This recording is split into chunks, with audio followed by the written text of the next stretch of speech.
Hello everyone and welcome back to Whisky Wednesday. For the first time in a long time, we are reviewing a bottle of Talisker. Much like the Fisherman's Retreat bottles, this has kindly been loaned to me by a customer of the whisky shop in Manchester, Ray. So thank you for lending me this, Ray. What is Talisker Parley? Talisker Parley is a Talisker with a few different things. First of all, with the exception of the old bottling of 57 degrees north, this is the first Talisker I've ever seen bottled at 58.6%, not 45.8%. It's housed in a fully 100% recycle bottle. I think the bottle itself has been made from biofuel. The cork is a little bit different. I would assume that's also probably recycled material, although it does just look like cork. It's been finished in XO cognac casks. To my knowledge, do Diageo own a cognac distillery? They probably do. I can't remember which one. It's not Remy Martin, it's not Hennessy, it's not Courvoisier, so maybe they own Martell? I don't know. But it doesn't state whom they've sourced the cognac casks from. And the partnership is with this company called Parley. Now, I don't know if it's Parley or Parley. I'm just going to tilt that forward so you can see it a little bit better. I'm going to assume it's pronounced like parsley, but without the S, so Parley. And for every bottle that's purchased, £3 from every bottle goes towards regrowing 100 million square meters of ocean forest, which I think is a particularly good thing to do.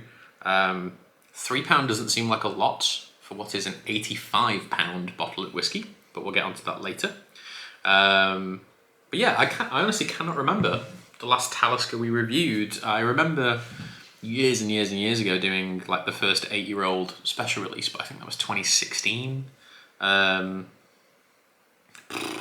mind boggles. I'm sure some of you know out there, but it escapes me quite a bit. But I do like Talisker. Talisker is fun.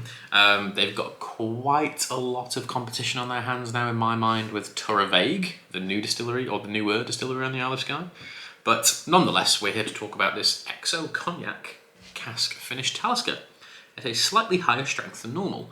There is no information anywhere as to if it is natural colour or non-chill filtered, so we will assume it is neither, but it is 48.6, so it might be non-chill filtered. It might be, but I can't see it particularly stated in the bottle. Anyway, we digress. Talisker and cognac casks. Let's dive in.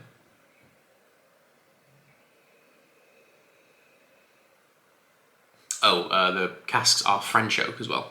Forgot to mention that.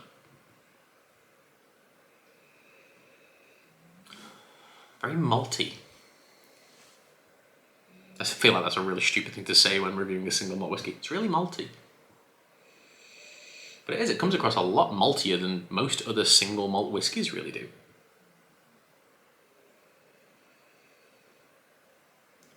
There's some nice raisin notes. That sultanery thing, again. We did Maker's Mark Cellar Age last week. That had some really nice cognac brandy notes on the taste. This has it on the nose.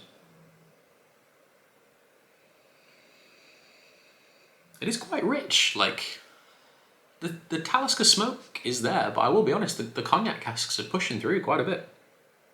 I believe before this it was just aged in American oak. And of course there's no age statement. Quite figgy, in all honesty. It's quite dessert-like. There is a little bit of Talisker smoke, a kind of mineraliness, but not loads. Like if you gave that to me blind and then told me it was a Talisker, I don't think I would believe you. But yeah, really sweet, big sweet marinated and exotic fruit. A little bit of smoke, a little bit of salt. Genuinely smells different, which is a good start already.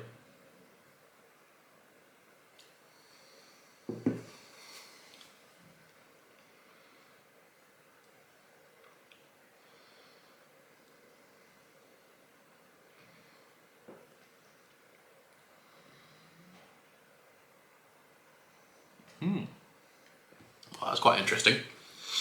So just before this I was making dinner, and I tend to these days always make a cocktail with dinner. And today was the first day in ages I've made an old-fashioned. In fact, it's just there. Kind of matches my jumper, didn't realise that. And it's the first time in so long today, I retasted Angostura bitters for the first time.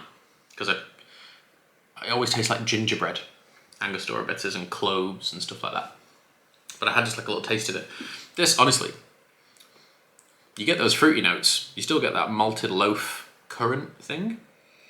But my God, this tastes just like rich, boozy, gingery Angostura bitters.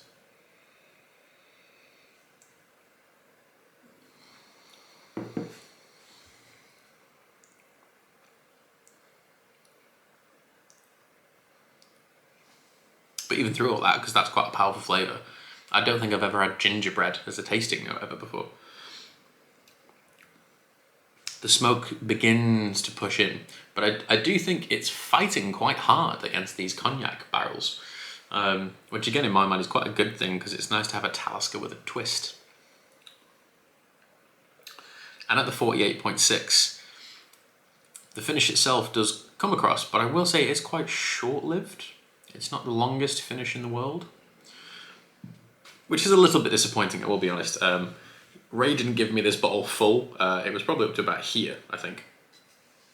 And I've been trying that throughout different parts of December just to kind of make my mind up on what I thought about it. Yeah, the finish is gone. That is quite disappointing for something at a higher strength. And even on the finish, we're not getting a lot of smoke. We're not getting very typical Talisker notes. You know, these cognac casks are really pushing through. Not a bad thing. It's quite nice. It's a good surprise at the start, especially on the smell and on the initial taste.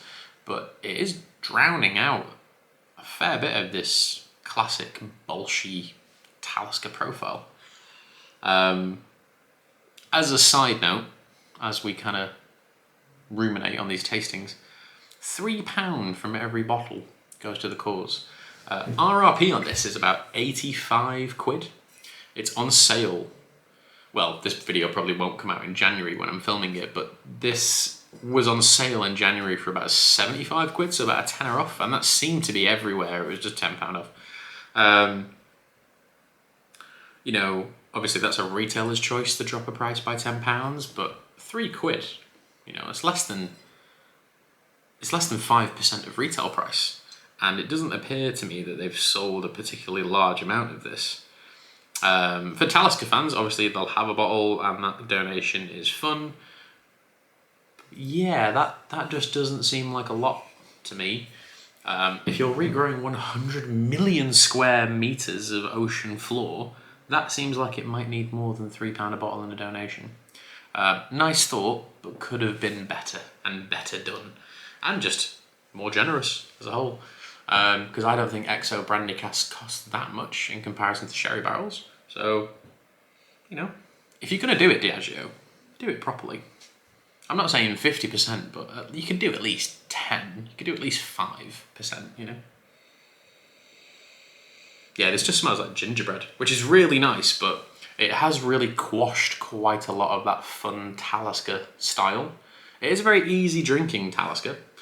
So for those of you out there that have a fair bit of money spare and are looking for a peaty whiskey just to drink on its own, this could be for you, although I imagine that part of the market's a bit niche.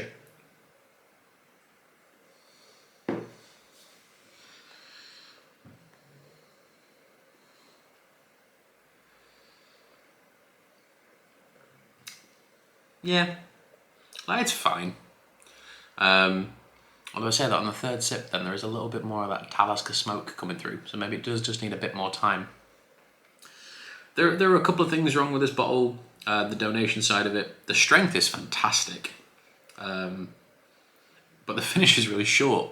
So there's a bit of a conundrum for all of us whiskey drinkers. The cognac cask is very prevalent, but it kind of drowns out most of the Talisker feel.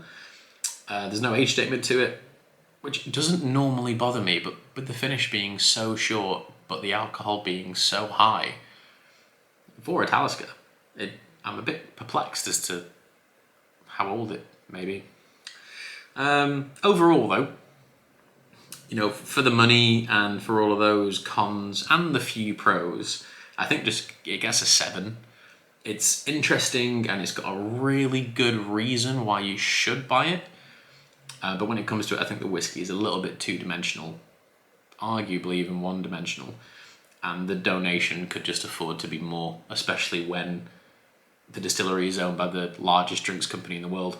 So maybe don't fall for that false flag thing. See if you can donate directly to the charity.